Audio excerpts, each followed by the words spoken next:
Hi everyone, last lecture आपका रुक गया होगा तो हम लोग एक और बार इसको रिकॉर्ड कर रहे हैं। मैंने आपको ये बताया था कि जब भी अपन दुर्लभ घटना वाला ग्राफ करते हैं तो उसमें क्या क्या रिजल्ट होता है और उसका ये प्रूफ है।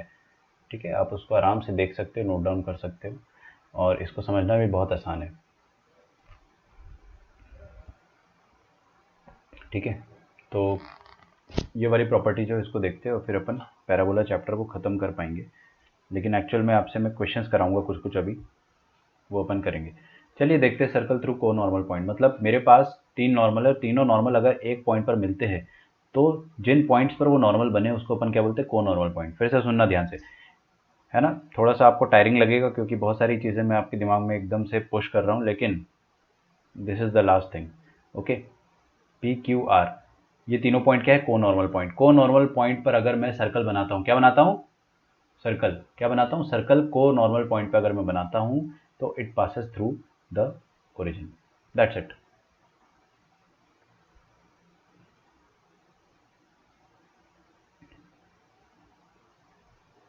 तो अगर मैंने को नॉर्मल पॉइंट से सर्कल बनाया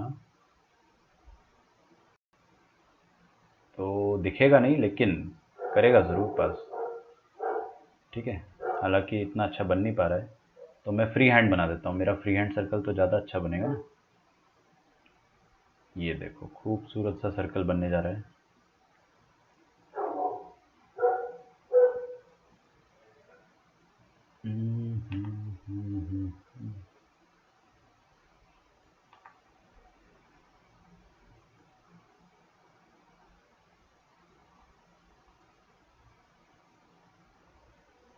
something just like this.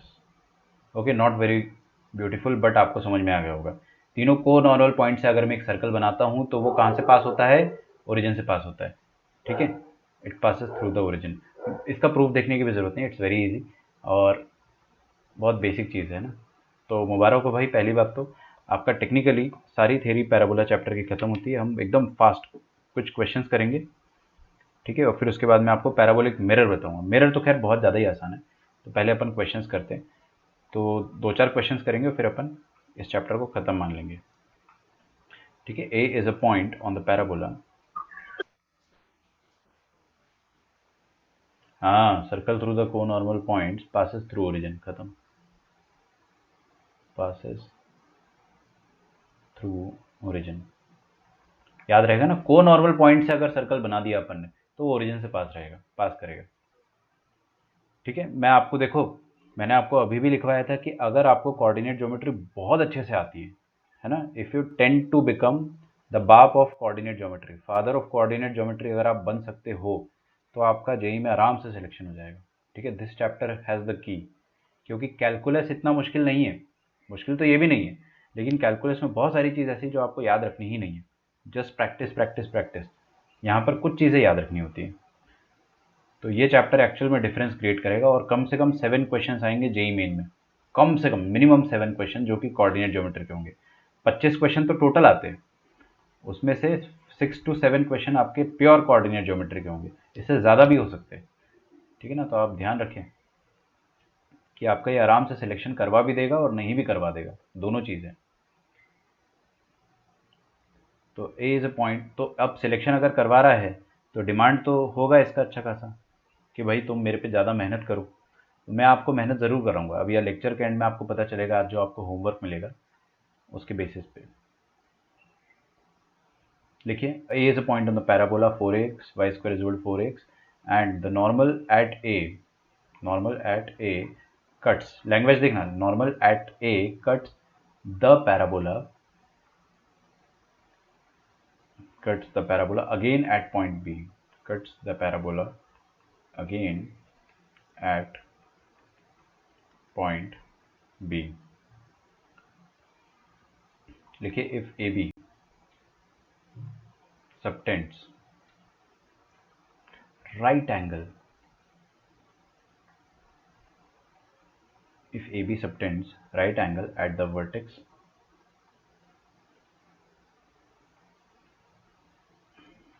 of the parabola,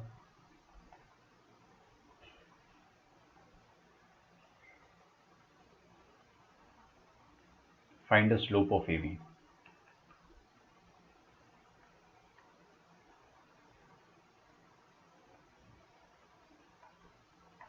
इस क्लास का हर बच्चा एक क्वेश्चन कर लेगा, हर बच्चा। और मुझे पता है कुछ बच्चों को क्वेश्चन देख के एकदम ब्लैंक फील होता होगा कि पता नहीं यार क्या करना है इसमें। आपको बस स्टार्ट करना है। सबसे पहले एक बहुत बेसिक चीज़ सोचना है आपको कि बता रहा हूँ ना, शांति रखो। ये है हमारे पास पैराबोला। क्वेश्चन पढ़ लो एक बार अच्छे से, ठीक है।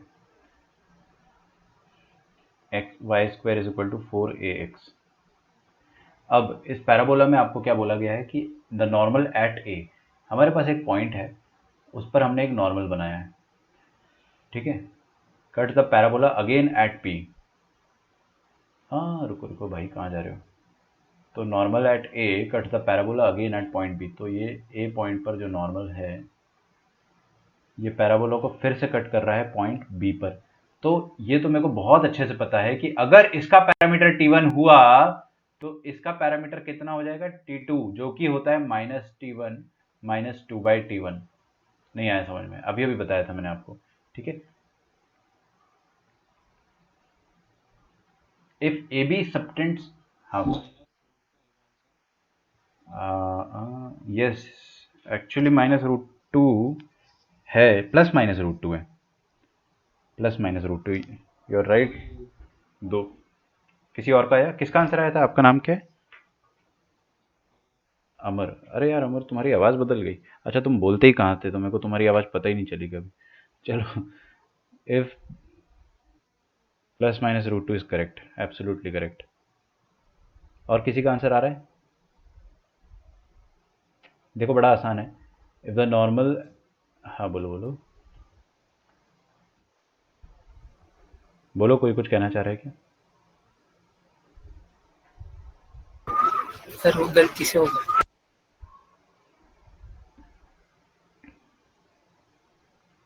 ओके तेजस, अगर आप, तेजस देख रहा है उसमें ऐप पे, और बहुत सारे बच्चे भी ऐप पे देख रहे हैं, लेकिन ऐप पे रुक गया था लेक्चर, स्ट्रीमिंग ही नहीं चालू करी थी मैंने।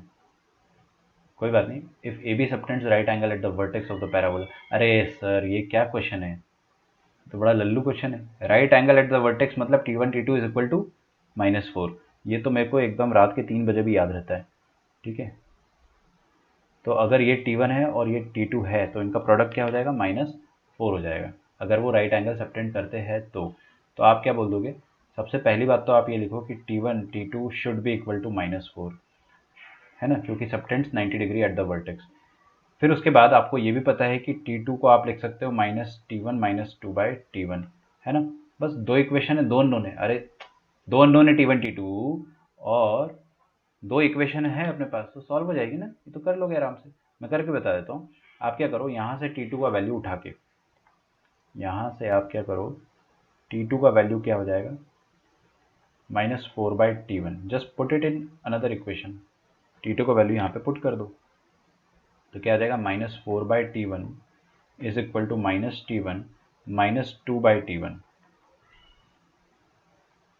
ठीक है। तो ये -T1 को इधर भेज दे रहा हूँ और इस आइटम पे मैं उधर भेज दे रहा हूँ। तो -T1 इधर आके +T1 हो जाएगा, और -4/T1 उस तरफ आके +4/T1 हो जाएगा।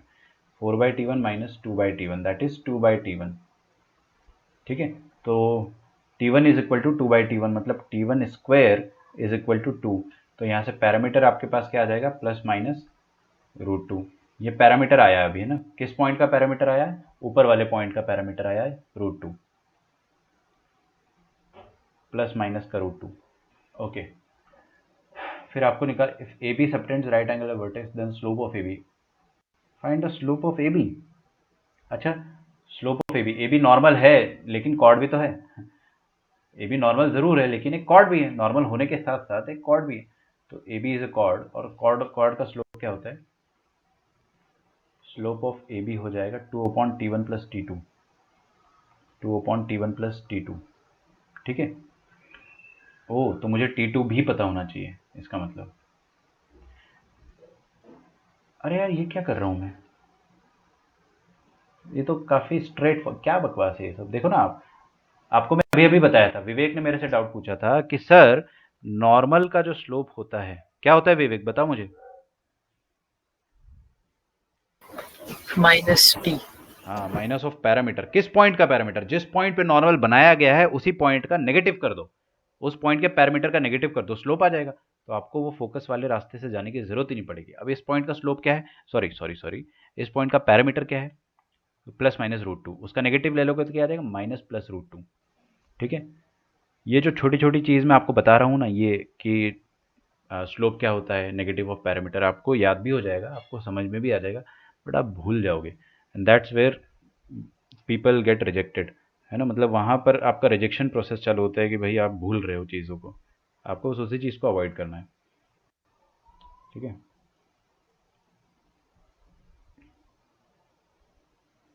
Okay. If a normal chord, if a normal chord of the parabola, if a normal chord of the parabola y square is equal to 4x, क्या लिखा मैंने, नॉर्मल कॉर्ड। देखो नॉर्मल भी है और कॉर्ड भी है, शब्दों की गहराइयों को समझो। Normal chord of the parabola y square is equal to 4x makes an angle of 45 degree, makes an angle of 45 degree with the axis,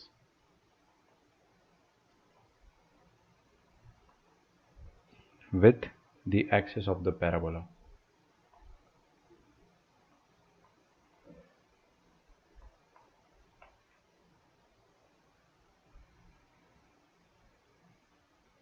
Then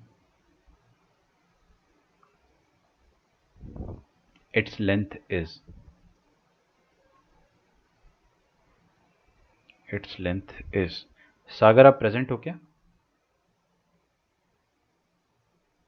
A B options लिख रहा हूँ मैंने, अरे मैं अटेंडेंस ले रहा हूँ बस, क्वेश्चन थोड़ी पूछूंगा आपसे।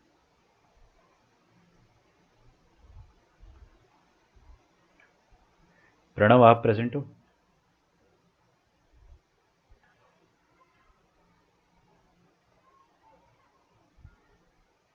मीट पे तो प्रेजेंट है काफी सर बच्चे। ए है क्या?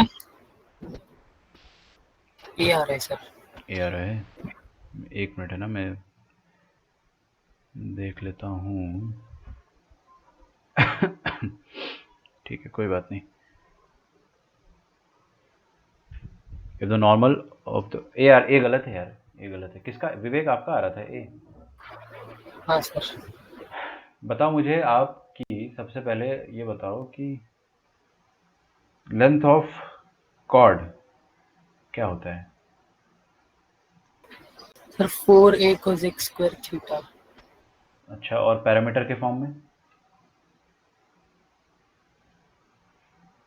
सर वो याद नहीं हो रहा, मुझे कुछ था।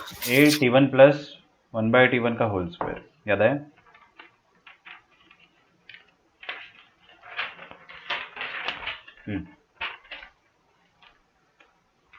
बता देता हूँ मैं आपको। तो हमारे पास एक पैराबोला है y square is equal to 4x, इसका a क्या हो जाएगा, a हो जाएगा 1, है ना। ऐसे लिख दिया, ठीक है, लिखने के पैसे नहीं लग रहे। अब वो काम आया नहीं आया वो अपने को नहीं पता अभी। फिर हमने बोला कि it makes an angle of 45 degree with the, हाँ बोलो क्या? सर वो 4a cosec स्क्वायर थीटा लगा है ना, तो फिर उसका आंसर ये ही है। 4a कोसेक स्क्वायर थीटा मतलब 2, कोसेक स्क्वायर हो जाएगा 2 45 का, और 4 इंटू 1, 2 इंटू 4 8। ओके, आप लोग ऐसा करना चाह रहे हो। देखो यार, बात तो आप लोगों की शायद से,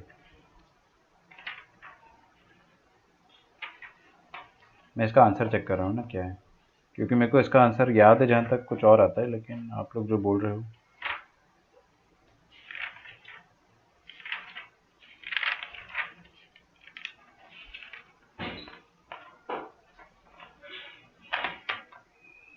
लेकिन वो फोकल कॉर्ड के लिए होता है, जो आप बता रहे हो ना, मेरे को वही लग रहा था।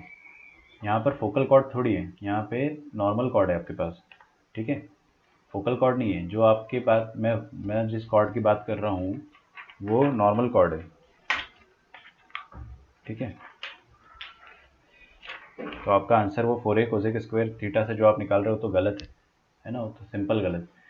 आपको बोल रहा है कि इफ़ अ नॉर्मल कॉर्ड, मतलब कॉर्ड भी है और नॉर्मल भी है, मतलब इस तरीके से कुछ होगा, दिख रहा है आपको? तो ये नॉर्मल भी है और कॉर्ड भी है। ज़रूरी नहीं है कि ये फोकस से पास होगी, ज़रूरी नहीं है कि ये फोकस से पास होगी, ध्यान रखना है इसका, है ना। तो वो चीज़ अपन मिस कर रहे थे हर कोई, है ना। फोकस से पास करेगी अगर तभी फोकल कॉर्ड होगा, और फोकल कॉर्ड का लेंथ होता है 4a कोसेक स्क्वायर थीटा। वो कोई भी उल्टी सीधी कॉर्ड का लेंथ नहीं होता है, सिर्फ फोकल कॉर्ड का लेंथ होता है वो। तो अपन इसका कैसे निकालेंगे? आराम से निकाल सकते हैं। मान लो आपके पास पॉइंट है T1, ये वाला, है ना, और T1 पॉइंट पर, अच्छा इस लाइन का स्लोप मैं निकाल सकता हूँ। इस लाइन का स्लोप क्या आ जाएगा? 1 आ जाएगा। कि अरे sorry sorry sorry sorry sorry, actually मैंने जो फिगर बनाया थोड़ा सा डिफरेंट होना चाहिए, थोड़ा सा। कोई दिक्कत नहीं है, लेकिन वो मज़ा नहीं आएगा ना, बिकॉज आई जस्ट ऑब्जर्व कि 45 डिग्री वाला फिगर कुछ इस तरह से होना चाहिए। ठीक है, अब ये नॉर्मल दिख नहीं रहा है, लेकिन अज्यूम कर लो यार ये 90 डिग्री। सी आ रहा है आंसर हाँ मेरा। सही है। कैसे निकाला आपने?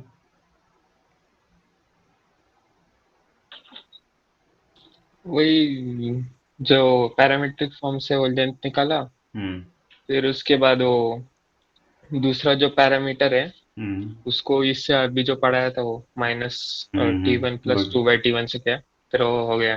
ओके, और स्लोप 45 दिया है ना, हाँ tan ठीक है, 45, तो नाइस, T1 प्लस T2 तो हो गया। बहुत सही। देखिए क्या है कि ये लाइन का स्लोप तो 1 होगा, क्योंकि 45 डिग्री एक्स एक्सिस से बना रहा है। और स्लोप होता क्या है? ये कॉर्ड भी तो है, अरे नॉर्मल है लेकिन ये कॉर्ड भी है। कॉर्ड का स्लोप तो मेरे को याद है 2/T1 प्लस T2। बस दो चार बातें वही याद होनी चाहिए आपको। फिर जो दुर्लभ घटनाएं हैं, है ना, जो दुर्लभ केसेस है, वो तो अलग है। वो आप अलग से टाइम लगा के धीरे धीरे क्वेश्चन सॉल्व करोगे तो याद होता चला जाएगा आपको। तो 2/T1 plus T2 is equal to 1। Okay, तो यहाँ से आपको क्या पता चल जाएगा कि T1 प्लस T2 आ जाएगा आपके पास 2 के बराबर। और क्योंकि ये नॉर्मल है, तो ये जो दूसरा वाला एंड होता है नॉर्मल का, उसका पैरामीटर क्या हो जाता है? नेगेटिव ऑफ पैरामीटर ऑफ ऊपर वाला माइनस 2 अपॉन पैरामीटर ऑफ वही ऊपर वाला। तो यहाँ से आप क्या कर सकते हैं? T2 की जगह क्या डाल सकते हो? 2 माइनस T1। मज़ा आएगा क्या डालने में? ये वाली चीज़ का और एक तरीका भी मेरे पास है। Sir m equals minus T, तो हाँ m से वही, t आ जाएगा ना। एग्जैक्टली वही चीज़ मेरे को भी अभी चमका जस्ट। m का वैल्यू 1 आ गया आपके पास, और m होता क्या है? Minus of parameter at that point. तो इस पॉइंट का वैल्यू आ गया ना आपके पास -1 डायरेक्टली। एकदम शानदार तरीका हो गया।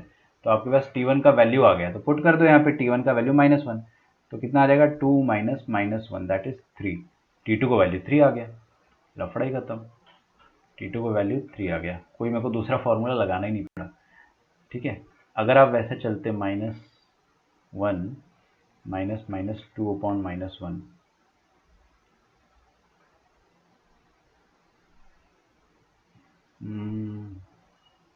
माइनस टी सॉरी, +1 माइनस -2, हाँ +3 आता उससे भी।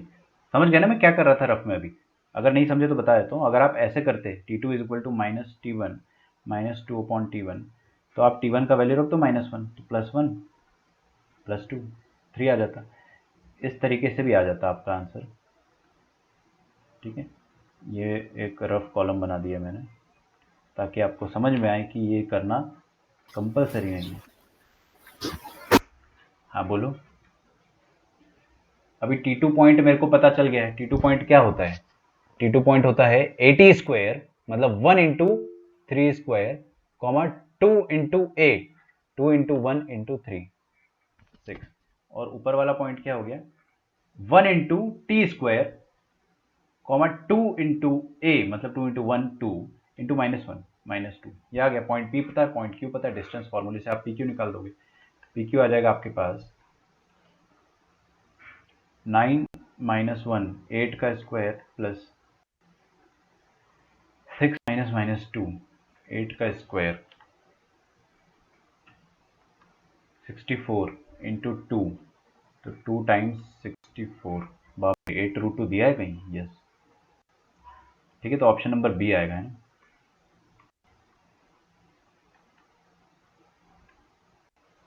Option number B is the correct answer. बहुत अच्छा क्वेश्चन है, सिंपल लेकिन बहुत कंफ्यूजिंग। लिख डाला आपने यहाँ तक? तो सबसे पहले तो भाई आपको एक बहुत शानदार तरीका बताया मैंने। स्लोप क्या होता है? Minus of parameter. ये बात आपको बहुत सारे क्वेश्चंस आराम से सॉल्व करवा देगी। Slope is negative of parameter.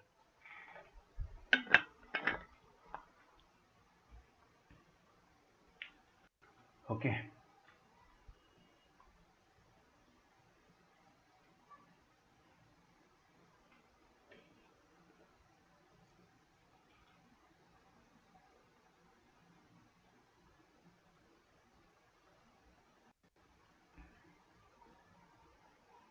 एक और क्वेश्चन है, मैं आपको होमवर्क में दे देता हूँ या तो करवा भी दूंगी, काफी आसान question.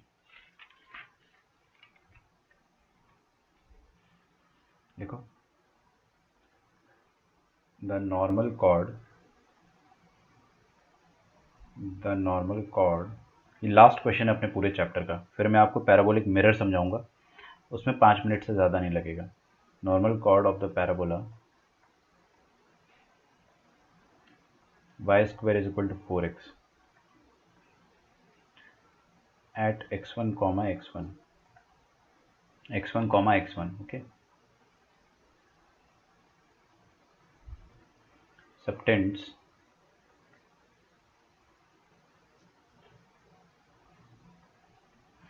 a right angle, subtends a right angle at the options। पहला ऑप्शन है आपके पास फोकस, दूसरा ऑप्शन है वर्टेक्स, तीसरा ऑप्शन है end of latus rectum, and fourth option is none of these. काफ़ी आसान क्वेश्चन है, कर ही लेते हैं इसको, ज़्यादा टाइम नहीं लगेगा।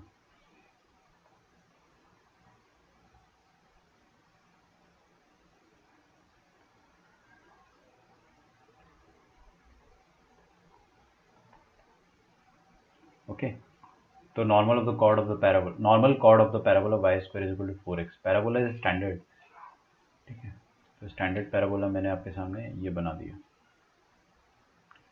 और इस स्टैंडर्ड पैराबोला में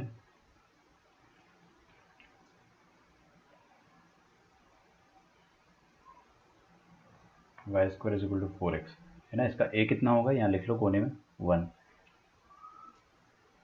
इस स्टैंडर्ड पैराबोला में एक नॉर्मल कॉर्ड बनाया मैंने with subtends at, okay okay okay okay okay, देखो ये बना दिया मैंने एक नॉर्मल, ये नॉर्मल भी है और ये कॉर्ड भी है। क्या है ये? नॉर्मल है और कॉर्ड भी है, तो नॉर्मल कॉर्ड हो गया। और ये पॉइंट किस पॉइंट पे बनाया मैंने? x1 कॉमा x1 पर, x1 कॉमा x1 पर,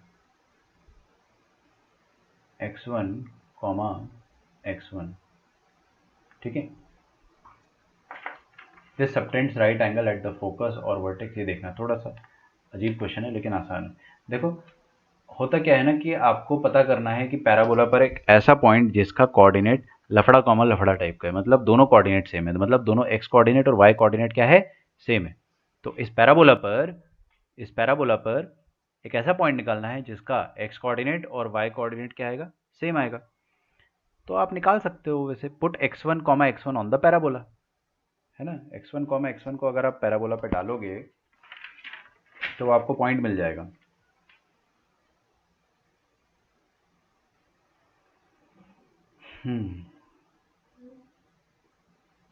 तो क्या करते हैं, y square is equal to 4x पर मैं x1 कॉमा x1 डाल देता हूँ, तो x1 square is equal to 4x1, काट मत देना है ना, x1 square minus 4x1। Cancel क्यों नहीं करना है? क्योंकि इससे आपका एक रूट गायब हो जाता है, x1 माइनस 4। तो आपके पास क्या आएगा? या तो x1 0 आ जाएगा या तो x1 का वैल्यू 4 के बराबर आ जाएगा। अच्छा, x1 0 का मतलब आपको क्या दे रहा है? वर्टेक्स। x1 0 का मतलब क्या हो गया? वर्टेक्स। मतलब पैराबोला पर कौन सा ऐसा पॉइंट होता है जिसके दोनों कोऑर्डिनेट सेम होते हैं, जुड़वा होते हैं? एक तो वर्टेक्स होता ही है obviously, but definitely we don't need that point, क्योंकि वर्टेक्स पर अगर मैं कोई कॉर्ड बनाता हूँ तो वो दोबारा पैराबोला को इंटरसेक्ट करनी चाहिए। वर्टेक्स पर जो कॉर्ड बनेगी वो एक्स एक्सिस इटसेल्फ रहेगी, वो पैराबोला को कभी इंटरसेक्ट करेगी ही नहीं, है ना। तो वर्टेक्स को तो अपन ऐसे रिजेक्ट कर देंगे। x1 क्या हो गया 4, तो ये पॉइंट हो गया आपके पास 4,4। आ रही बात समझ में? ये पॉइंट हो गया 4,4। तो ये दूसरा पॉइंट जो है उसका कोऑर्डिनेट मैं निकाल सकता हूँ आराम से। ये पॉइंट हो गया q, इसका कोऑर्डिनेट अगर मैंने निकाल दिया तो फिर मेरा काम हो जाएगा। पॉइंट q का कोऑर्डिनेट कैसे निकालेंगे, कोई बताएगा मुझे? ये 4,4 मुझे पता है, तो उसको मैं 80 स्क्वायर 280 से कंपेयर करता हूँ। तो 80 स्क्वायर 280, ए का वैल्यू तो 1 है, से कंपेयर करेंगे तो आपको क्लियरली दिख जाएगा कि it implies that t is equal to 2। कोई रॉकेट साइंस नहीं ना, नो नॉनसेंस, t2 है। ओके, अगर t2 है तो ये वाला जो पैरामीटर है इसका t कितना हो जाएगा, इसको मैं अगर t2 बोल देता हूँ तो t2 का पैरामीटर हो जाएगा t2 is equal to minus t1 minus 2/t1। ठीक है, रखो भाई इधर -2 -2/2। अभी फाइन, तो -2 -1 क्या आ जाएगा -3, तो t2 का वैल्यू आ जाएगा -3। अच्छा, पॉइंट अभी पॉइंट नहीं आया, पैरामीटर आया है ना, आधार कार्ड का नंबर आया बस। तो पैरामीटर कैसे निकालते हैं, ए टी स्क्वायर, मतलब ए तो 1 है, ए को भूल जाओ, T square comma 2 into 1 2 into -3 -6 9 -6। अब आपको ये देखना है कि ये वाला जो कॉर्ड है पी क्यू, फोकस कितना हाँ फोकस का क्या आंसर? फोकस आ रहा है, ठीक है, हाँ फोकस सही है, फोकस इज करेक्ट। अब ये वर्टेक्स पर 90 डिग्री सबटेंड कर रहे हैं अगर, तो वर्टेक्स पर अगर 90 डिग्री सबटेंड कर रहा है तो आप क्या बोल सकते हो मुझे, आप ये बोल सकते हो कि ये जो पी ओ ओ पी और ओ क्यू, ओ पी और ओ क्यू का स्लोप होगा वो क्या होगा, -1 होगा उनका प्रोडक्ट। तो ओ पी और ओ पी का, O P option by option check करना पड़ेगा आपको, है ना, ऐसे आप यहाँ पे तुक्का नहीं मार सकते। अच्छा चलो, ऑप्शन बाय ऑप्शन भी चेक मत करो ना यार, क्या कर रहे हो। अगर T1 T2 ऊपर वाले का पैरामीटर 2, नीचे वाले का पैरामीटर -3, तो T1 इंटू T2 आ कितना रहा है, -6। अगर -4 आता तो मैं डायरेक्टली बोल देता वर्टेक्स पर 90 डिग्री बन रहा होगा, बट -4 नहीं आया, यही तो कंडीशन होती है। -6 आया ना, तो लिख दो यहाँ पे शुड बी -4। तो आप ऑप्शन ए तो भूल जाओ, ऑप्शन ए गलत है। फोकस पे आते हैं अपन। फोकस क्या होता है इस पैराबोला का, a,0 दैट इज 1,0। तो 1,0 पर क्या अपन 90 डिग्री अटेन कर पाएंगे, लेट अस सी। 1,0 पर मैंने एक ये लाइन खींची PS और एक लाइन खींची QS, तो slope of PS into slope of QS अगर -1 आ जाता है तो मज़ा आ जाएगा। तो PS का स्लोप निकाल देता हूँ मैं, देखो 4 - 0 अपॉन 4 - 1, ये हो गया PS का स्लोप, और QS का स्लोप आ जाएगा, आता है ना आपको y2 - y1, ये सब बच्चों वाली बातें नहीं बताऊंगा मैं आपको, -6 - 0 अपॉन 9 - 1 दैट इज 8, 4 दूनी 8, 3 दूनी 6, 2 एकम 2 -1, क्या बात है। तो option B is correct, vertex. Okay, -1 आ गया। बड़ा आसान एक छोटा सा टॉपिक है। ऑप्शन ए, हाँ, ऑप्शन ए आ गया। ऑप्शन ए, ओह सॉरी सही है, थैंक्स। एक्चुअली में फोकस जो है ऑप्शन ए में गिवन है, मैंने ध्यान नहीं दिया, बट अपना आंसर वही आया था ना। ब्लंडर होता है ये सब, एग्जाम में हो जाता है कई बार, इसलिए इनसे बच के रहना पड़ता है। Reflection property of parabola,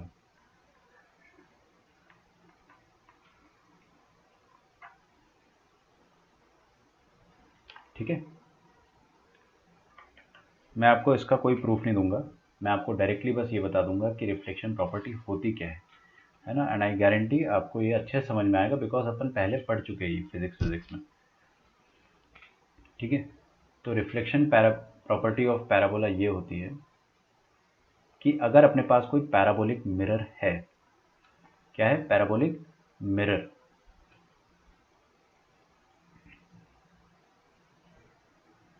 okay. तो पैराबोलिक मिरर में अगर कोई रे, रे आपको समझ में आता है ना बच्चों, हाँ, तो रे अगर कोई इन्फिनिटी से आ रही है, इन्फिनिटी से अगर कोई, अच्छा ये आ रही है रे, है ना, रे इन्फिनिटी से ऐसे आ रही है, तो रिफ्लेक्ट होने के बाद कहाँ जाएगी, कोई बताएगा मुझे? तो घासायला पण यस, तो ये फोकस पे जाएगी। आपकी आवाज़ कट रही है, जो भी बोलना चाह रहे हैं, है ना। ओके,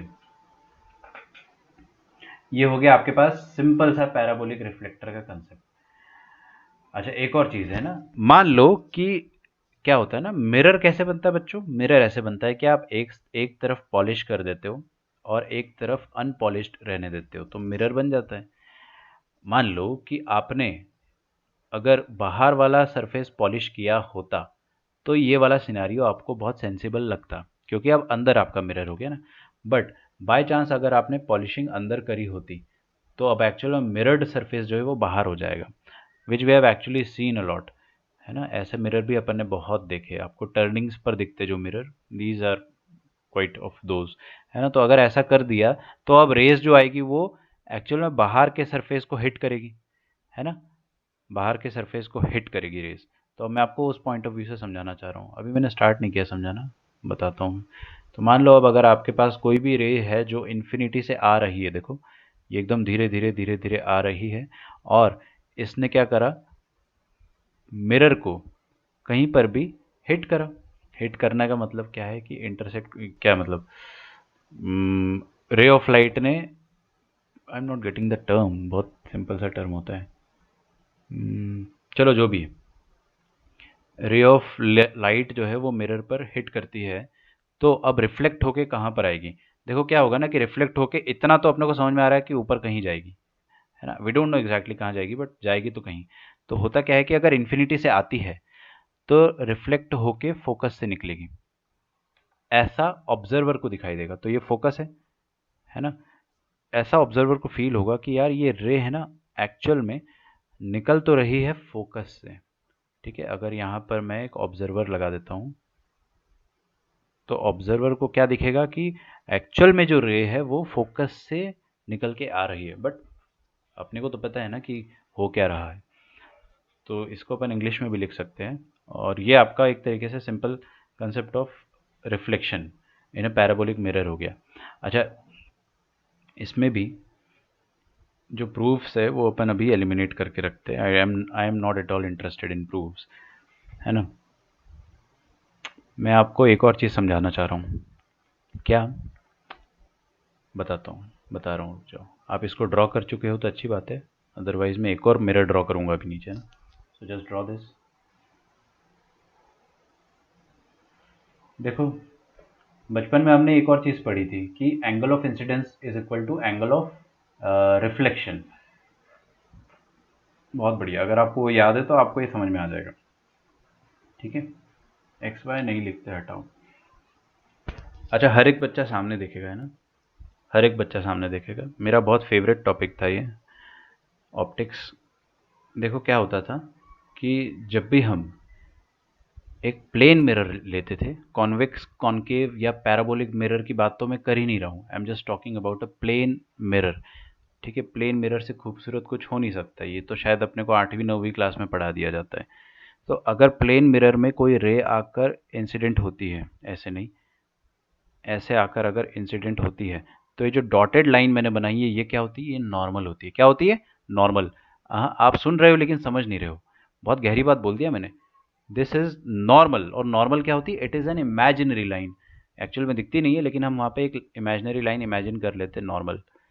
तो नॉर्मल क्या होता है? एक ऐसी लाइन जो कि मिरर से, मिरर के रिफ्लेक्टिव सरफेस से परपेंडिकुलर है, एक्चुअल मिरर से ही परपेंडिकुलर है, तो ये नॉर्मल है। और ये जो 90 डिग्री है वो मैं अभी मिटाना चाह रहा हूँ क्योंकि मेरा अभी इंटरेस्ट कुछ और है। ये एंगल ऑफ इंसिडेंस है और एंगल ऑफ रिफ्लेक्शन है। एंगल मैंने बनाया नहीं है, अभी बनाता हूँ। ये इंसिडेंट रे है और ये रिफ्लेक्टेड रे है ना, रिफ्लेक्टेड रे। अच्छा, इंसिडेंट रे, रिफ्लेक्टेड रे, ये वाला एंगल क्या होगा? एंगल ऑफ रिफ्लेक्शन, है ना, ध्यान रखना है ना, मैं रिफ्रैक्शन वगैरह तो कुछ पढ़ा भी नहीं रहा हूँ अभी, सिंपल। ये हो गया एंगल ऑफ इंसिडेंस। इंसिडेंस और